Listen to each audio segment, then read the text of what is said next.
Welcome to our step-by-step guide on how to divide a statement into several invoices using Docket. With this feature, you can divide a statement into several distinct invoices. This is particularly useful when you receive a statement containing multiple expenses that must be allocated to separate invoices. Log into your Docket account by visiting app.docket.com.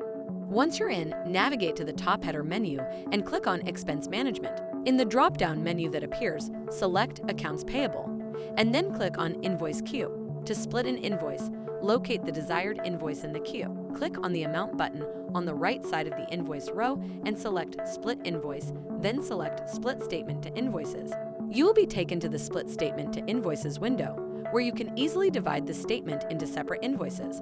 Provide necessary details such as the invoice's date, add a new split number to create a new split invoice, and add its amount. Again, in the second row, add all details. You can also add more rows and split the statement into more invoices. After entering all the details, you will get the invoice total, statement amount, and difference.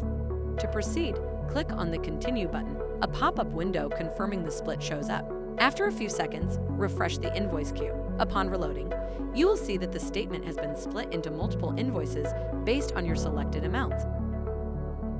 For more helpful tutorials, keep watching our channel. Thank you for joining us.